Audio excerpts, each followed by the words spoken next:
So you want to text your customers. I'm going to tell you exactly what to write in the text message and exactly what to put at the end of the text message to make sure that you're getting business from your list. So you own an HVAC company, a roofing company, plumbing, electrical, pressure washing, soft washing, garage doors, doesn't matter. You have your customer list. You're using Chirp or Podium or High Level, something that texts your customers. Okay, this is what you want to do, all right? The text message needs to have a couple things in it to make it successful, all right? Number one, you need to obviously introduce yourself, but when you introduce yourself, you need to make it personal, right?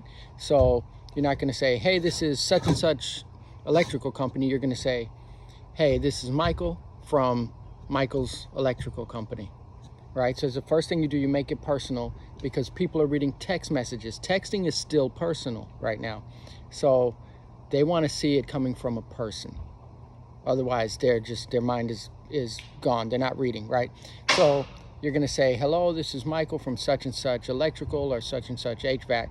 Then you're going to remind them of that relationship.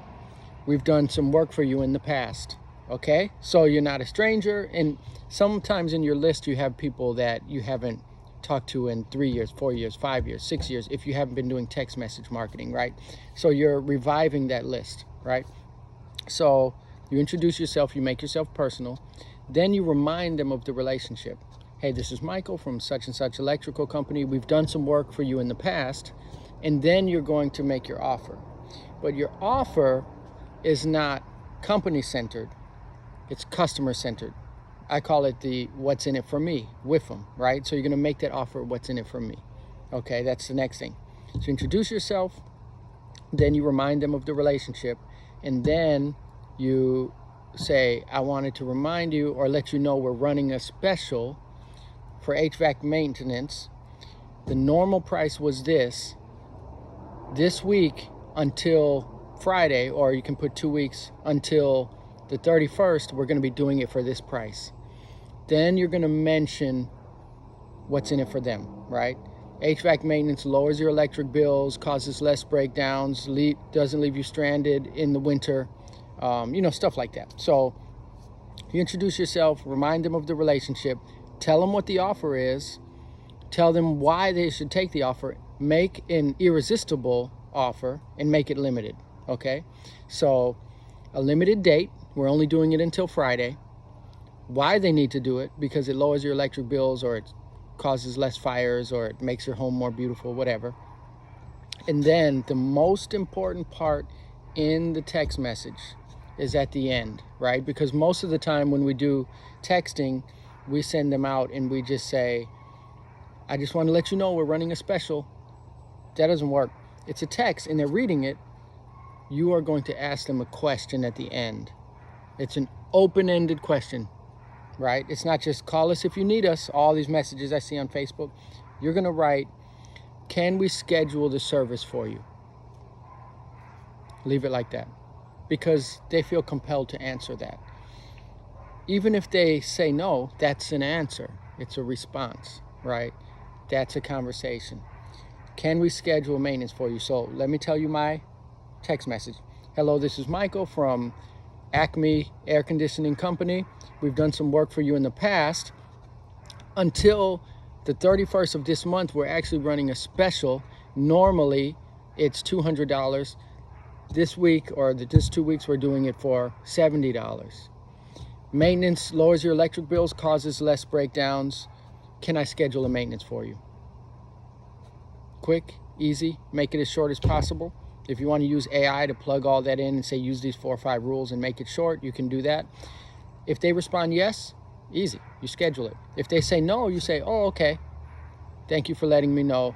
Next time we run a special, I'll remind you. They're going to say, okay, right?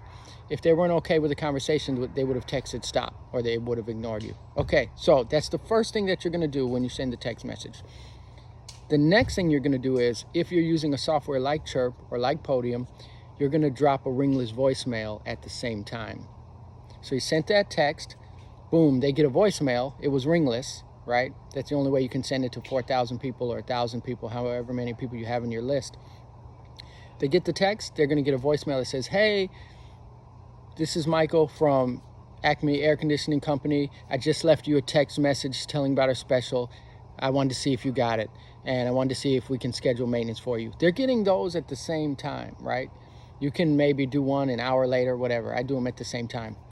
Okay, you just sent that out. You want to send it out to maybe 100 people at a time, 200 people at a time, right? Because you want to test it out a little bit first. You don't want to just blast it to everyone and find out you have spelling errors or something. So you do that, right? Let's say you're an air conditioning company, you're in your slow season.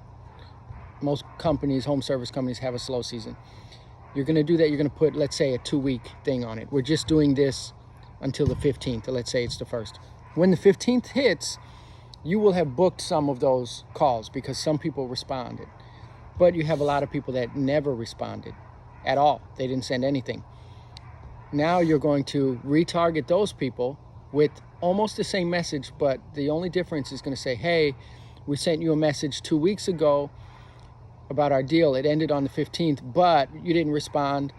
I know you can be busy sometimes, so we want to extend it to you again for another 2 weeks. Can we schedule a maintenance for you? So you're hitting those people again. You already did the ones that responded. You booked them. The people that said no, you're going to get them in the next shoulder season.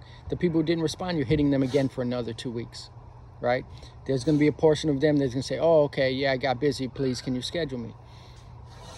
2 weeks after that, you're going to do it again. Hey, we sent you 2 text messages. We're going ahead and going to close this deal because we're getting into winter or summer or whatever, and we're going to be busy. So we want to offer you one more chance. You're going to do that for another 2 weeks. That brings your texting campaign over a 6-week period, and you're adding retargeting. You're going to drop voicemails in at the same time. That's how you do it. That's how I've done it. It's brought much success. Go in the comments if you have any questions, if I can answer for you or make another video. That's text message marketing in a nutshell. Have a good day.